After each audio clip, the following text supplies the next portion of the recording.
रामकृष्ण हरी. गुरुकृपा गुरुकुल चॅनलवर आपलं सर्वांचं सहर्ष स्वागत आहे. सगळ्यात आधी तुम्हा सर्वांना नवरात्र महोत्सवाच्या हार्दिक शुभेच्छा. या नवरात्र महोत्सवाचे औचित्य साधून गुरुकृपा गुरुकुलने भव्य महिला प्रवचन सोहळा आयोजित केलेला आहे. नवविध भक्तीच्या करीण नवरात्र या शांतीब्रह्म एकनाथ महाराजांच्या उक्तीला अनुसरून या 9 दिवसांमध्ये नवविध भक्तीचा जागर करण्याचा आमचा मानस आहे. या 9 भक्तींपैकी पहिली भक्ती म्हणजे श्रवण भक्ती, आणि या श्रवण भक्तीवर हरिभक्तपरायण ऋतिका दीदी कदम या आपल्या समोर प्रवचन करीत आहेत. रामकृष्ण हरी. राम राम राम हरे हरे, हरे कृष्ण कृष्ण कृष्ण हरे हरे, हरे राम राम राम हरे हरे, हरे कृष्ण कृष्ण कृष्ण हरे हरे, हरे राम राम राम हरे हरे, हरे कृष्ण कृष्ण कृष्ण हरे हरे, हरे राम राम हरे हरे, हरे कृष्ण कृष्ण कृष्ण हरे हरे. पुंडलीक वरदेव हरी विठ्ठल श्री ज्ञानदेव तुकाराम, पंढरीनाथ भगवान की जय, माऊली ज्ञानेश्वर महाराज की जय, जगद्गुरु तुकाराम महाराज की जय. वक्रतुंड महाकाय सूर्यकोटि समप्रभ, निर्विघ्नं कुरु मे देव, सर्वकार्येषु सर्वदा. गुरुर्ब्रह्मा गुरुर्विष्णु गुरुर्देवो महेश्वरा, गुरुर्साक्षात् परब्रह्मा, तस्मै श्री गुरवे नमः. तत्पदं परिमार्गितव्यं यस्मिन् गता न निवर्तन्ति भूयः, त्वमेव चाद्यं पुरुषं प्रपद्ये, यतः प्रवृत्ति प्रसृता पुराणी. महायोगपीठे तटे भीमरथ्यं, वरं पुण्डरीकाय धातुं मुनीन्द्रे, समागत्य तिष्ठं तमानन्दकन्दं परब्रह्मलिंगम्. प्रस्तुत प्राप्तस्थळी प्राप्त प्रसंगी भगवान परमात्म्याच्या सेवेसाठी, तुम्हा सकल मायबापांच्या सेवेसाठी उपस्थित केलेली ओवी माऊली महाराष्ट्र ज्ञानोबरांच्या ज्ञानेश्वरी मधल्या 12व्या अध्यायातली 19वा श्लोक आहे. तुल्य निंदा स्तुतिर्मोनी, संतुष्टो येन केनचित, अनिकते स्थिरमती, भक्तिर्मामे प्रियो नरः. आज या गुरुकृपा गुरुकुल या यूट्यूब चॅनलच्या माध्यमातून शारदीय नवरात्र उत्सवानिमित्त 9 दिवस प्रवचन रूपी सेवा ठेवण्यात आलेले आहेत. शारदीय नवरात्र उत्सव म्हणजे काय, त्याला शारदीय असं काच म्हटलं जातं. शारदीय म्हणजेच काय, आणि ऋतू बरवा शारदू, शारदू पुरता चांदू, चंद्र जैसा संबंधू पौर्णिमेचा. काय सांगत आहेत माऊली महाराष्ट्र ज्ञानोबराय, आणि ऋतू बरवा शारदू, सगळ्यात चांगला ऋतू कोणता, तो शरद ऋतू. आणि आज या शरद ऋतूची सुरुवात होत आहे, शरद ऋतूचा प्रारंभ होत आहे. आणि या शरद ऋतूची सुरुवात करताना पवित्र सणाची, पवित्र दिवसाची, पवित्र ऋतूची सुरुवात माझ्या वाट्याला आली, हे मी माझं परम भाग्य समजते. तुल्यनिंदा स्तुतिर्मौनी, संतुष्टो येन केनचित, अनिकते स्थिरमती, भक्तिर्मामे प्रियो नरः. मी हा श्लोक निवडण्याचं कारण असं आहे की माझा विषय आहे श्रवण भक्ती. तुकोबरांनी जी नवविधा भक्ती सांगितलेली आहे त्या नवविधा भक्तीमधली सर्वात पहिली भक्ती म्हणजे ती श्रवण भक्ती. श्रवण भक्तीला मुख्य स्थान दिलेलं आहे. त्या श्रवण भक्तीला साजेचा असणारा, पटेल, रुचे आणि शोभेल असा श्लोक मी याच ठिकाणी घेतलेला आहे. आणि श्रवण भक्ती करत असताना भक्ताच्या अंगी कोणते गुण असावे हा सांगणारा श्लोक आहे.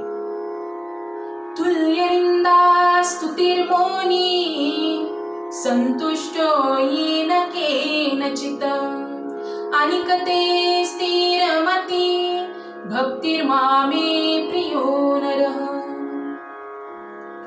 तुल्यनिंदा स्तुतिर्मौनी म्हणजे काय? म्हणजे निंदा आणि स्तुती उपस्थित होते कुठे? तर ती आपल्या श्रवणाद्वारे. एखाद्याने आपली निंदा करावी, एखाद्याने आपली स्तुती करावी हे आपल्याला कसं कळतं? तर ते आपल्या कानांच्या माध्यमातून आपण ते श्रवण करतो म्हणून आपल्याला कळत असतं. निंदा आणि स्तुती दोन्हीही एकसारखेच मानणारा, सदैव मौन राहणारा, मिळेल त्यात संतुष्ट असणारा, कोठेच काही आश्रय न करणारा, स्थिर बुद्धिमान मनुष्य, भक्तिमान मनुष्य भगवंताला प्रिय असतो. आज श्रवण भक्ती हा विषय माझ्या वाटेला आलेला आहे. मी माझं परम भाग्य समजते की सर्वात श्रेष्ठ भक्ती म्हणजे ती श्रवण भक्ती आहे. सर्वात पहिली भक्ती म्हणजे ती श्रवण भक्ती आहे. या नवविधा भक्तीमध्ये तुकोबरांनी पहिलं स्थान दिलं गेलं ते श्रवण भक्तीला.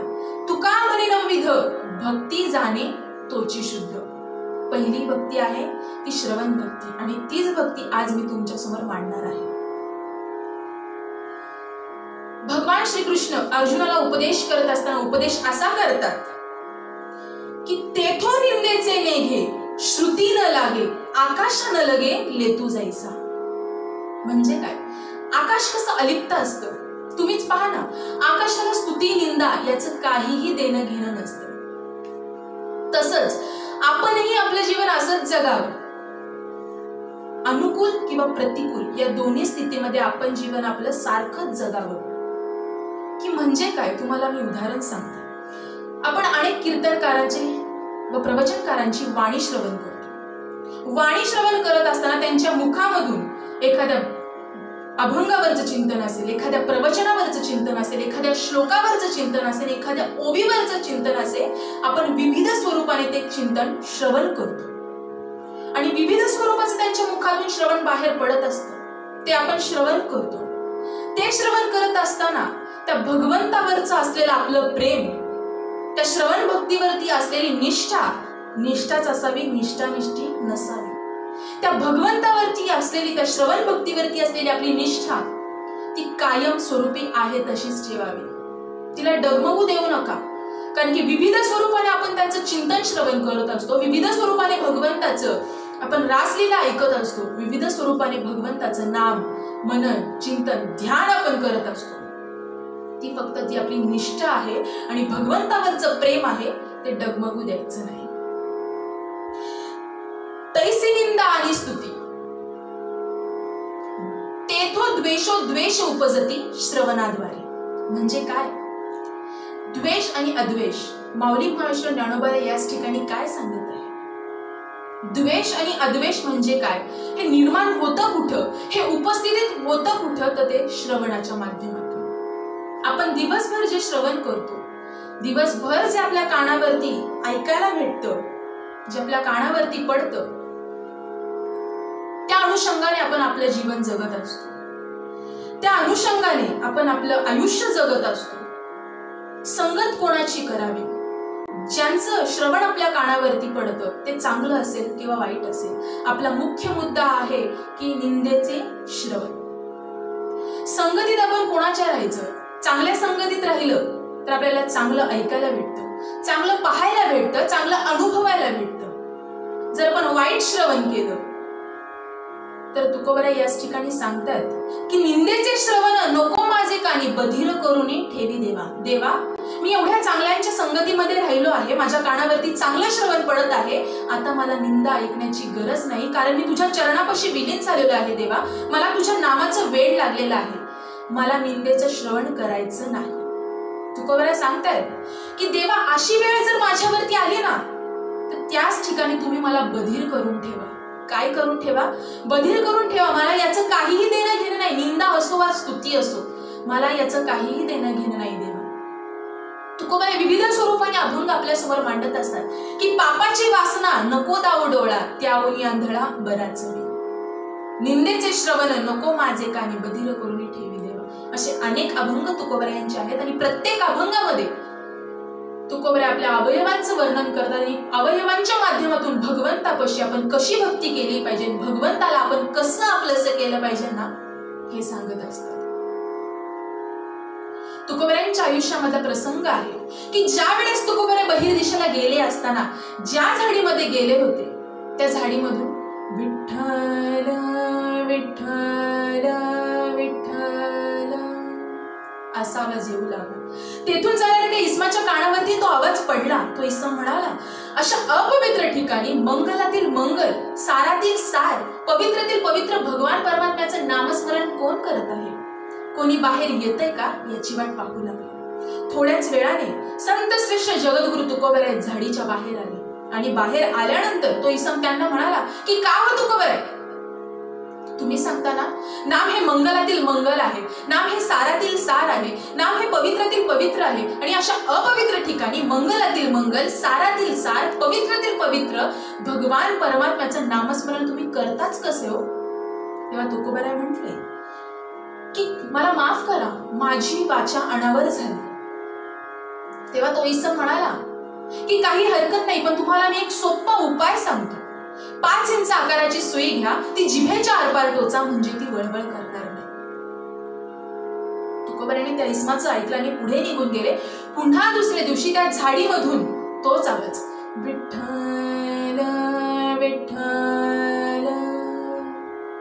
त्या इसमाने तो आवाज ऐकताच त्याची तळपाळीच्या मस्तकापर्यंत गेले आणि तो म्हणाला की काल मी एवढं तुकोबरायांना सांगितल्याप्रमाणे त्यांनी आचरण केले नाही. कसले संत, कसले जगद्गुरु.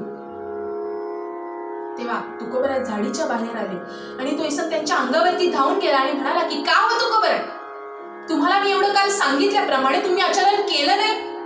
कसले संत, कसले जगद्गुरु. एवढं सगळं ऐकताच तुकोबरायांची मान खाली होती. ते त्यांचा अलगद चेहरा वरती करताच त्यांचा संपूर्ण चेहरा रक्तबंबाळ झालेला होता. तुकोबरायांनी सांगितलं की तुम्ही सांगितल्याप्रमाणे मी आचरण केलं, तुम्ही सांगितल्याप्रमाणे मी 5 इंच आकाराची सुई घेतली, ती जिभेच्या आरपार टोचली, तरी माझ्या मुखामध्ये भगवंताचं नाम, माझी मज झाली अनावर वाचा, छंद या नामाचा लागलासी. तुकोबराय सांगतात की माझी मज झाली अनावर वाचा.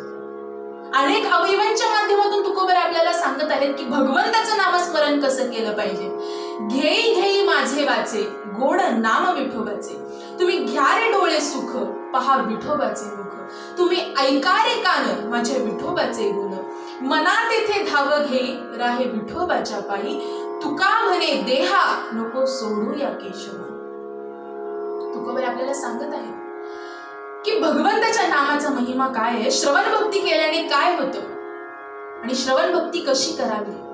आपला मुख्य मुद्दा म्हणजे हा आहे की निंदेचे श्रवण. तुकोबराय सांगतात की निंदेचे श्रवण नको माझे कानी, बधीर करून ठेवी देवा. देवा, माझ्या कानावरती मला निंदा ऐकायला येऊ देऊ नको. तशी जर वेळ आली तर मला तू त्या ठिकाणी बधीर करून ठेव, मला त्या ठिकाणी तू बधीर करून ठेव. आपण अनेक कीर्तन प्रवचन श्रवण करतो आणि श्रवण केल्यानंतर श्रवण भक्ती ही काय असते मी थोडक्यात तुम्हाला सांगते. आपण 2 तासभर ते भगवंताचं नामस्मरण श्रवण करतो, ते भगवंताचं कीर्तन श्रवण करतो, ते भगवंताचं मनन श्रवण करत असतो. आपण ऐकतो कीर्तनकाराच्या मुखामधून की भगवंताचं विविध रूपाचं चिंतन समोर आपल्या समोर मांडलं जातं. पण ते 2 तासभर केलेली आपण श्रवण भक्ती 0 मिनिटात आपण त्या कीर्तनावरती किंवा त्या प्रवचनावरती आपलं मत मांडून मोकळं होतो आणि झालेलं श्रवण भक्ती झालेली असे ती पूर्णपणाने नष्ट होते. थोडक्यात काय, तर आपण एका कीर्तनाला गेलो आहे. कीर्तनाला गेल्यानंतर समोर कीर्तनकार उभे आहेत, त्यांच्या मुखामधून, भगवंताच्या मुखामधून, रंगदेवतेच्या माध्यमातून ते जसं कीर्तन सांगतात तशा पद्धतीने आपण श्रवण करत असतो. तशा पद्धतीने आपण श्रवण केल्यानंतर कीर्तन, प्रवचन हे व्यासपीठ हे व्यासांचं आहे किंवा नारदांचं आहे. ते श्रवण केल्यानंतर अनेक जण ते श्रवण करतात आणि श्रवण केल्यानंतर आपलं मत मांडून मोकळं होतात. अरे हे कीर्तन चांगलं झालं नाही, हे प्रवचन चांगलं झालं नाही, एक प्रकारे ही निंदाच झाली. त्यावेळेस आपण 2 तासभर बसून केलेलं नामचिंतन असतं, श्रवण केलेलं कीर्तन असतं, श्रवण केलेलं प्रवचन असतं, ते पूर्णपणाने व्यर्थ जातं. मग तुम्ही कितीही नामस्मरण करा, कितीही भजन करा, कितीही कीर्तन ऐका, त्याचा पूर्णपणाने आपल्याला लाभ होणार नाही. करविली तैसी केली कटकट, वाकडी का नीट देव जाणे. म्हणून कीर्तन करत असताना आपण चांगलं श्रवण केलं, चांगलं आपल्या कानावरती पडलं तर ते आपल्या अंतरंगापर्यंत गेलं पाहिजे. आणि अंतरंगामध्ये गेलं तर ती आपली खरी श्रवण भक्ती आहे. आपण चांगल्यांच्या सानिध्यामध्ये राहतो. एखाद्याने आपली निंदास्तुती केली, एखाद्याने आपली निंदास्तुती केली किंवा आपण एखाद्याची निंदास्तुती केली, एखाद्याच्या माध्यमातून आपण श्रवण केलं तर काही लोक आपल्या माध्यमातून श्रवण करतील, किंवा आपण एखाद्याच्या माध्यमातून चांगला अनुभव घेतला तर एखादे आपल्या माध्यमातून चांगला अनुभव घेतील. थोडक्यात काय झालं तर संगत आणि श्रवण भक्ती, संगत आणि श्रवण भक्ती. आपली श्रवण भक्ती अशी आहे की ती डगमगू द्यायची नाही, ती दृढ असली पाहिजे, अढळ असली पाहिजे. आपण चांगल्या संगतीमध्ये गेलो तर चांगलं श्रवण केलं पाहिजे. याच ठिकाणी तुकोबरे आपल्याला सांगतायत की तैसे निंदा आणि स्तुती करुणी एके पांती, विचारे प्राणवृत्ती जनिवली. एखाद्याने आपली निंदा केली, करू द्या, त्याचं आपल्याला काहीही देणं घेणं नाहीये. निंदा केली, करू द्या, ते आपण ऐकायचं नाही. ती निंदा, ते श्रवण आपण आपल्या जवळ घ्यायचं नाही. आपण फक्त भगवंताचं नामस्मरण करायचं, भगवंताचं मनन करायचं, भगवंताचं चिंतन करायचं. त्या निंदेकडे आणि त्या स्तुतीकडे पूर्णपणाने आपण दुर्लक्ष करायचं.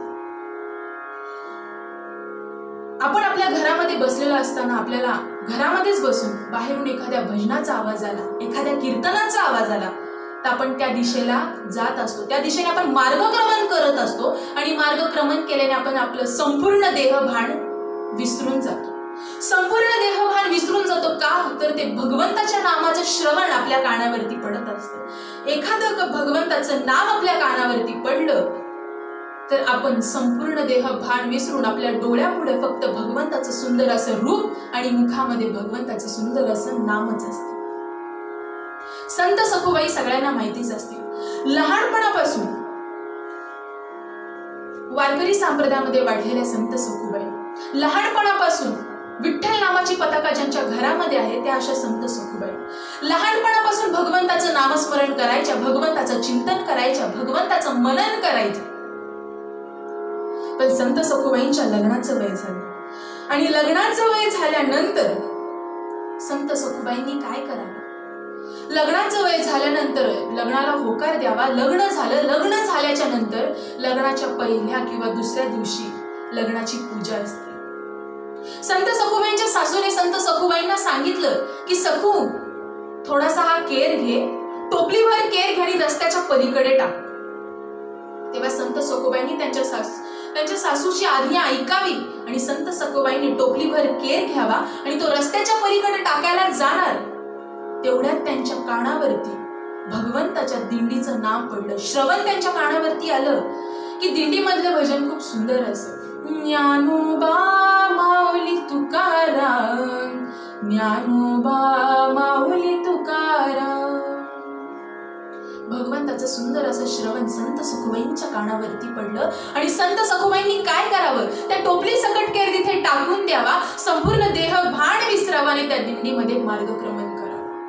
भगवंताच्या नामाचं वेळ इतकं लागावं. म्हणून श्रवण भक्ती इतकी श्रेष्ठ भक्ती आहे ना. ती श्रवण भक्ती कोणी केली तर राजा परीक्षिती राजाने ती श्रवण भक्ती करावी. आणि श्रवण भक्ती केल्यानंतर परीक्षिती राजा पूर्वीचा कोण होता तर पांडवांचा एकमेव उत्तरायण, म्हणजे उत्तरेच्या गर्भामध्ये जेव्हा अभिमन्यू राहिले, अभिमन्यूचा पुत्र म्हणजे परीक्षिती राजा. एवढ्या मोठ्या साम्राज्याचा हा परीक्षिती राजाला एक दिवस जंगलामध्ये शिकारीसाठी जायचं होतं. परीक्षिती राजा जंगलामध्ये गेला, शिकारीसाठी गेला, पण त्याला अचानक तहान लागली आणि तहान लागल्यानंतर परीक्षिती राजाला समोर श्रमिक ऋषी तपश्चर्या करत असताना दिसले. परीक्षिती राजाने त्या श्रमिक ऋषींकडे जावं आणि श्रमिक ऋषींना म्हणावं की मला तहान लागली आहे, मला पाणी दे. त्यावेळेस आपणाला माहिती आहे की आपण भगवंताचं नामस्मरण जसं करतो ना, भगवंताचं नामस्मरण जर आपण करायला घेतलं तर आपण संपूर्ण आपलं देहभान विसरून जातो.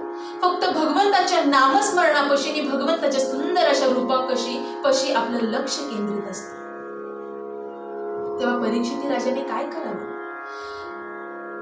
श्रमिक ऋषींनी त्यांची आज्ञा ऐकली नाही म्हणून परीक्षिती राजाची तळपायाची आग मस्तकापर्यंत जावी आणि परीक्षिती राजाने म्हणावं की या संपूर्ण राज्याचा राजा मी, माझी आज्ञा कोणी कसं ऐकत नाही. तेव्हा परीक्षिती राजाने आपल्या पाठीवरचा बाण काढावा आणि त्या बाणाच्या टोकाच्या साह्याने निपजित अवस्थेमध्ये पडलेला सर्प उचलावा आणि श्रमिक ऋषींच्या गळ्यामध्ये टाकावा. ते सगळं दृश्य श्रमिक ऋषींच्या मुलाने पाहिलं. तो निपजित अवस्थेमध्ये पडलेला सर्प कोण होता? तर ज्या वेळेस धर्मराजाने संपूर्ण खांडव वन पेटून दिले होते, त्या खांडव वनामध्ये संपूर्ण सर्प जळून खाक झाले होते आणि एकच सर्प शिल्लक होता, तो म्हणजे तक्षक. त्याने निश्चय केला होता, त्याने ठरवलं होतं की मी संपूर्ण पांडवांचं कुळ नष्ट केल्याशिवाय इथून जाणार नाही. त्याने निश्चय केल्याबरोबर त्याला पाहिजे होतं तसंच घडत होतं. श्रमिक ऋषींच्या गळ्यामध्ये तो सर्प टाकावा आणि श्रमिक ऋषींच्या मुलाने पाहावं, त्याची तळपायाची आग मस्तकापर्यंत गेली आणि श्रमिक ऋषीच्या मुलाने श्राप दिला की माझ्या वडिलांच्या गळ्यामध्ये ज्याने सर्प टाकलेला आहे ना, त्या मनुष्याला, त्या व्यक्तीला आजपासून 7 दिवसापर्यंत 7 दिवसांनी त्याचा मृत्यू जवळ येणार. त्या काळी जसं बोलत होतं तसं घडत होतं. बोले तैसा चाले त्याची वंदावी पाऊल. जसं बोलत होते तसं घडत होतं. तेव्हा परीक्षिती राजाला काय करावं काही सुचेना. परीक्षिती राजाला हे ठाम माहिती होतं की येत्या 7 दिवसांनी आपला मृत्यू होणार, येत्या 7 दिवसांनी आपण मरण पावणार. तर परीक्षिती राजाने तात्काळ त्याच्या गुरूंकडे जावं. गुरु शुकाचार्यांकडे गेल्यानंतर शुकाचार्यांना सगळी आज्ञा सांगावं की गुरु असं असं झालेलं आहे. सर्व हकीकत सांगितल्यानंतर गुरु शुकाचार्य परीक्षिती राजाला म्हणाले की तुझ्या हातामध्ये फक्त आता 7 दिवस आहे. तुझं मरण हे अटळ आहे. तुझ्या हातामध्ये 7 दिवस आहे. या 7 दिवसामध्ये तुला एकच पर्याय आहे, तो मी सुचवून देईन. तुला करायचं आहे का नाही हे तू ठरवायचं. तेव्हा गुरु शुकाचार्यांनी सांगितलं 7 दिवस तू भागवत पारायण कर, श्रवण भक्ती कर, भगवंताचं नामस्मरण कर. परीक्षिती राजाने क्षणाचाही विलंब न करता तात्काळ भागवत पारायणाला सुरुवात केली. सुरुवात केल्याच्या नंतर पहिला दिवस गेला, दुसरा दिवस गेला, तिसरा दिवस गेला, चौथा दिवस गेला, 5वाही दिवस गेला, 6वा दिवस गेल्यानंतर 7वा दिवस आला आणि परीक्षिती राजांचं गुरूंचं आगमन झालं. गुरु शुकाचार्य त्या ठिकाणी आले आणि त्या स्थळी आल्यानंतर गुरु शुकाचार्यांनी परीक्षिती राजाला विचारलं की आता तुला कसं वाटतं? तेव्हा परीक्षिती राजाने हसत शुकाचार्यांना उत्तर द्यावं की मरण माझे मरुनी गेले. आता मला मरणाची कसलीच भीती नाहीये. आता मला मरणाची कसलीच भीती नाहीये. त्यावेळेस शुकाचार्य म्हणाले की तू नक्कीच तुझ्या मनुष्य जन्माचा उद्धार करून घेतलेला आहे. तेव्हा 7वा दिवस आल्याच्या नंतर परीक्षिती राजाचा देहांत झाला. परीक्षिती राजा मोक्ष भेटला आणि मोक्ष भेटल्याच्या नंतर यमलोकातून त्याची सुटका झाली आणि तो स्वर्गामध्ये गेला. भगवंताच्या नामामध्ये इतकी ताकद आहे ना, श्रवण भक्तीमध्ये इतकी ताकद आहे ना, की जर आपली श्रवण भक्ती आपल्याला श्रेष्ठ करायची असेल तर आपल्याला भगवंताचं नाम, मनन, ध्यान, चिंतन करावं लागेल. आणि मनन, ध्यान, चिंतन केल्यानंतर आपली नक्कीच श्रवण भक्ती श्रेष्ठ झाल्याशिवाय राहणार नाही. नाम तुझे रे, नाम तुझे रे, नाम तुझे रे नारायणा. भगवंताच्या नामामध्ये इतकी गोडी आहे ना, ते जर आपण श्रवण केलं तर नक्कीच आपल्या जीवनामध्ये परिवर्तन झाल्याशिवाय राहणार नाही. भगवंताचं नाम हे मंगलातील मंगल आहे, सारातील सार आहे. पवित्रातील पवित्र आहे आणि ते जर आपण श्रवण केलं तर आपली अनंत कालाची पापे जळून जातात. तुकोबर एका अभंगामध्ये सांगतात की नामन कीर्तन साधन पै सोपे जळतील पापे जन्मांतरीची. भगवंताचं जर आपण आवडीने नामस्मरण केलं ना तर भगवंत नक्कीच आपल्याला भेट द्यायला येईल. सुखे येतो घरा नारायण. पण आपल्या अंतःकरणामध्ये शुद्ध अंतःकरणाने भगवंताचं नामस्मरण केलं पाहिजे, शुद्ध अंतःकरणाने श्रवण भक्ती केली पाहिजे. तेव्हा भगवान परमात्मा आपल्यापाशी येईल. चित्ती नाही आस त्याचा पांडुरंग दास. आपल्या अंतःकरणामध्ये आपल्या चित्तामध्ये कसलीही आशा न बाळगता भगवंताची श्रवण भक्ती चालू ठेवली पाहिजे. भगवंताचं नामस्मरण चालू ठेवलं पाहिजे.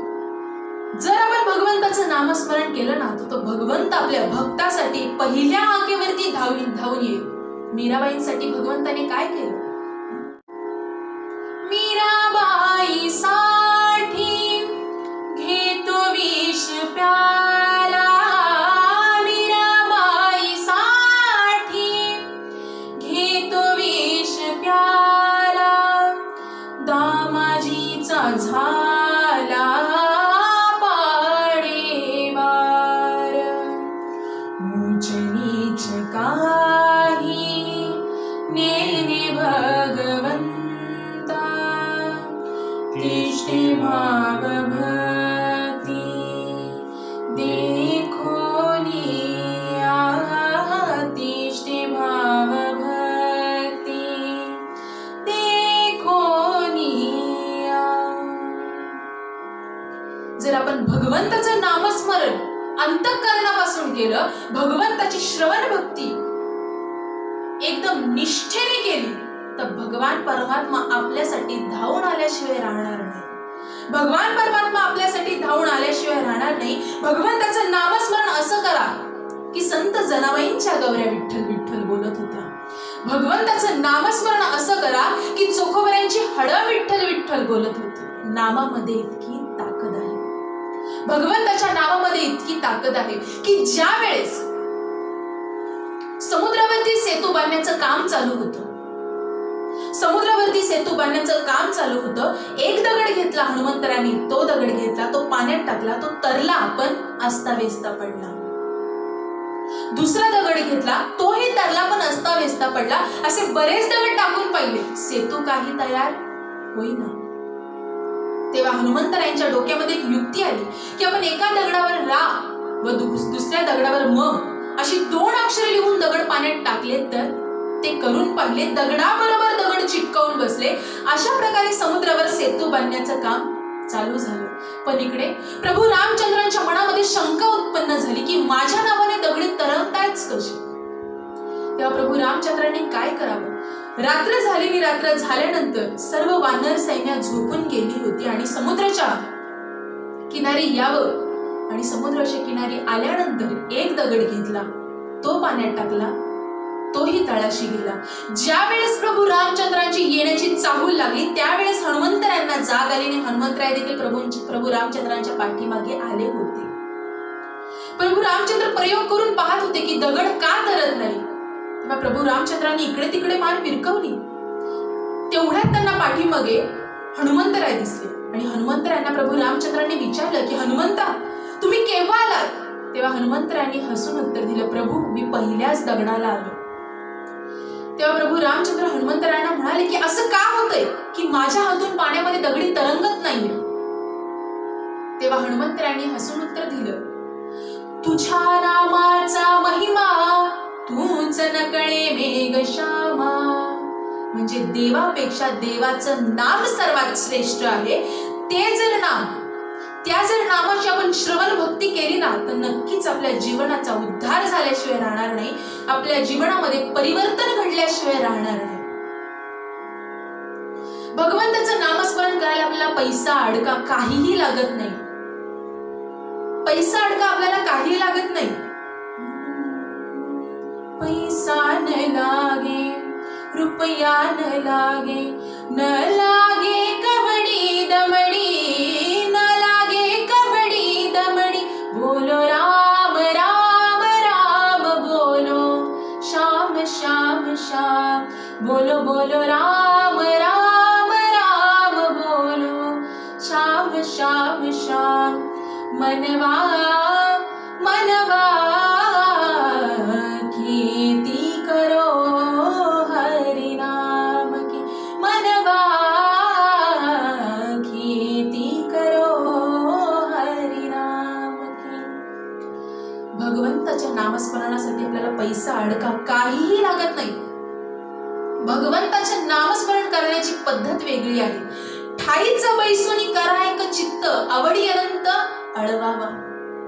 नवनाथ ग्रंथामध्ये याचं वर्णन आलेलं आहे की नवनाथांनी 12 वर्ष साधना केली, तपश्चर्या केली, त्यानंतर त्यांची प्राप्ती झाली। पण तुकोबराय काय सांगत आहेत की नलगती सायास जावे वनांतरा सुखे येतो घरा। नारायण आपल्याला राणावनामध्ये जाण्याची गरज नाही, तिथे जाऊन ध्यान तपश्चर्या करण्याची गरज नाही, 12 वर्ष साधना करण्याची गरज नाही। फक्त केवळ एकच करायला लागेल की ठाईच बैसोनी करा एक चित्त आवडी अनंत अळवावा। एका जागेवर बसून चित्ताला एकाग्र करावं लागेल आणि त्या चित्ताला एकाग्र केल्यानंतर त्यामध्ये रामकृष्ण हरी विठ्ठल केशवा मंत्र हा जपावा सर्व काळ। भगवंताचं नामस्मरण त्यामध्ये आपण घेतलं पाहिजे। नामामध्ये इतकी ताकद आहे। नामस्मरण अनेक संतांनी केलं, नामस्मरण अनेक संतांनी केलं, त्यांचा उद्धार केला, संत पदाला जाऊन पोचले, भगवंताला आपलंसं केलं। तुकोबर एके ठिकाणी सांगतायत की आपुला तो एक देव करून घ्यावा तेने विन जीवा सुख नये। भगवंताला आपलंसं केल्याशिवाय आपल्या आयुष्यामध्ये सुखाची प्राप्ती होणार नाही। म्हणून भगवंताला आपलंसं करा, श्रवण भक्ती श्रेष्ठ करा आणि भगवंताचं नामस्मरण सतत करत राहा। आपल्या मुखामध्ये भगवंताचं नामस्मरण आलं पाहिजे, कानावरती भगवंताचं नाम श्रवण झालं पाहिजे, अशी श्रवण भक्ती आपण केली पाहिजे। भगवंताचं म्हणजे देवापेक्षा देवाचं नाम सर्वात श्रेष्ठ आहे। श्रवण भक्ती ही अशी आहे ना की आपण म्हणतो की मी बरेच कीर्तन श्रवण केले, बरेच प्रवचन श्रवण केली, तरी पण माझ्यामध्ये परिवर्तन घडलं नाही, परिवर्तन झालंच नाही। पण शास्त्र काय सांगत आहे की कीर्तनामधले एक जरी वाक्य, प्रवचनामधले एक जरी वाक्य आपल्या कानावरती पडलं ना तरी नक्कीच आपला उद्धार झाल्याशिवाय राहणार नाही। नामदेव महाराज सांगतात ना, नामामुळे ग्रंथ श्रेष्ठ ज्ञानदेवी एक तरी ओवी अनुभवावी। एक तरी ओवी आपण आपल्या आयुष्यामध्ये घेतली पाहिजे, एका तरी ओवीचं आपण चिंतन केलं पाहिजे, मनन केलं पाहिजे। आपल्या जीवनामध्ये आपला स्वतःचा उद्धार झाल्याशिवाय राहणार नाही। आणि ती श्रवण भक्ती अंतःकरणापासून केली पाहिजे। अंतःकरणापासून जर आपण श्रवण भक्ती केली तर ती श्रवण भक्ती नक्कीच आपली फलद्रूप ठरेल। नाहीतर दंभे गुरु भक्ती सोंग दाऊ जना किंवा नोहे दास खरा परिहा झालासे डांगोरा, अशी भक्ती करू नका, अशी खोटी भक्ती करू नका की मी श्रवण करतोय ही इतरांना दाखवू नका, आपण श्रवण करतोय ही इतरांना जाणीव करून देऊ नका। आपलं श्रवण हे फक्त भगवंतापर्यंत पोहोचलं पाहिजे, शुद्ध चित्तेने आपण आपलं श्रवण केलं पाहिजे। इतरांना दाखवण्यासाठी भगवंताच्या भक्तीचं सोंग आणू नका। भगवंताच्या नामामध्ये इतकी ताकद आहे ना की संपूर्ण जीवनाचा काया पालट करून टाकतो। फक्त शुद्ध भावाने भगवंताचं मनन चिंतन श्रवण केलं पाहिजे। देव भावाचा भुकेला, देवाला बाकी काही पाहिजे नसतं। म्हणून आपण आपलं जीवन जगत असताना असंच जगलं पाहिजे। तुल्य निंदा स्तुतिर्मोनी संतुष्ट येन केन चित आणि कते स्थिरमती भक्तीर मामे प्रियो नर। आपणही आपलं जीवन असंच जगलं पाहिजे। निंदा आणि स्तुती या श्रवणाकडे आपण लक्ष देऊ नका, फक्त भगवंताच्या श्रवणाकडे आपण लक्ष द्या।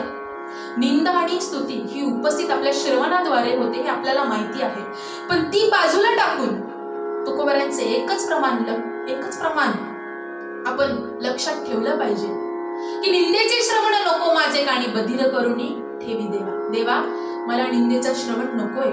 आपल्याला जर आपल्या जीवनामध्ये आपला उद्धार करायचा असेल, आपल्या जीवनाचं परिवर्तन करायचं असेल तर या सगळ्या गोष्टी बाजूला सारून भगवंताच्या श्रवणाकडे लक्ष दिलं पाहिजे। नक्कीच आपल्या जीवनाचं सार्थक झाल्याशिवाय राहणार नाही।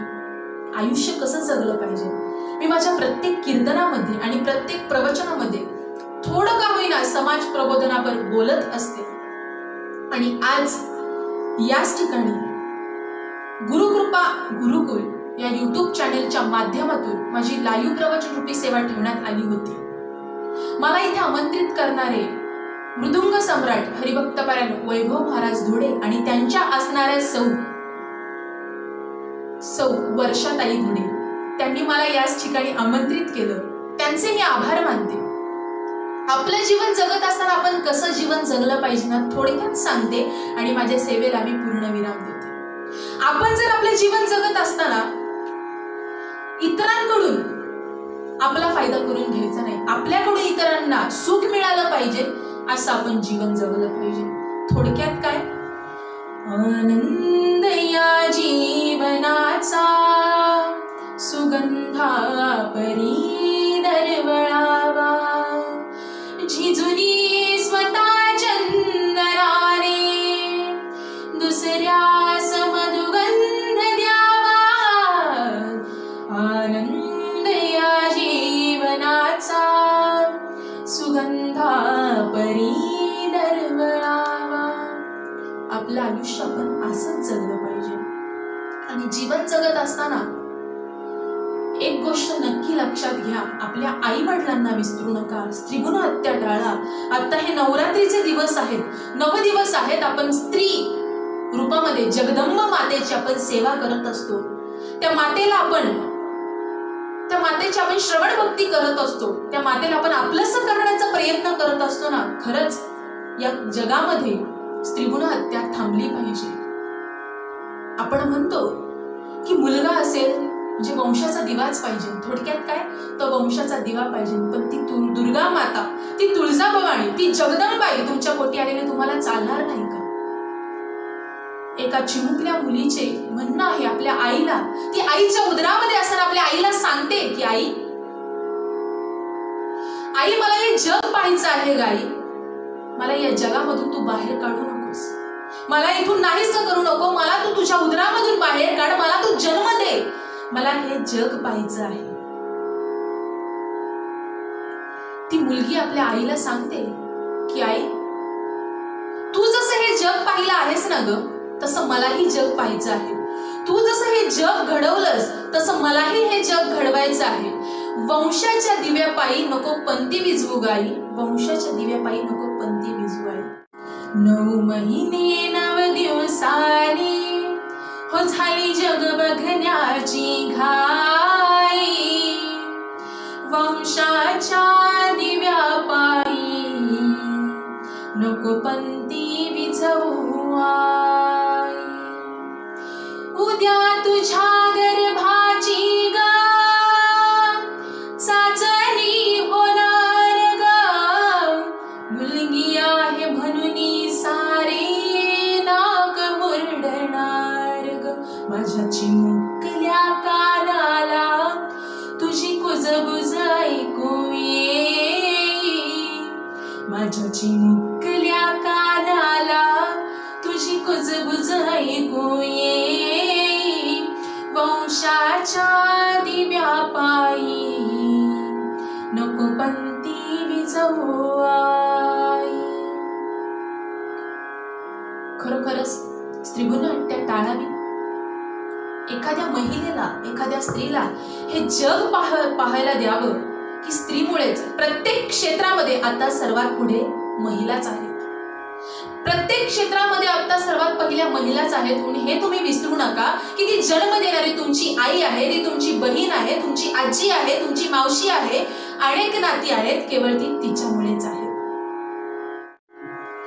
आणि म्हणूनच आज याच ठिकाणी मी श्रवण भक्तीला साजेचा असणारा पटेल, रुचे, शोभेल हा श्लोक निवडला की तुल्य निंदा स्तुतिर्मोनी संतुष्ट येन केनचित अनिकते हे स्थिरमती भक्तिर्मामे प्रियो नर. आपणही आपली श्रवण भक्ती अशीच ठेवा की निंदा आणि स्तुती याच्याकडे दुर्लक्ष करा. फक्त भगवंताचं नाम, मनन, ध्यान, चिंतन आणि श्रवण भक्तीकडे लक्ष द्या. आज मला याच ठिकाणी आमंत्रित केलं, मी त्यांचे आभार मानते की वैभव दादा धुडे असतील, वर्षा वहिनी धुडे असतील, त्यांचे मी आभार मानते आणि माझ्या सेवेला मी पूर्ण विराम देते. पुंडलिक वरदे हरी विठ्ठल श्री ज्ञानदेव तुकाराम पंढरीनाथ भगवान की जय माऊली ज्ञानेश्वर महाराज की जय जगद्गुरु तुकाराम महाराज की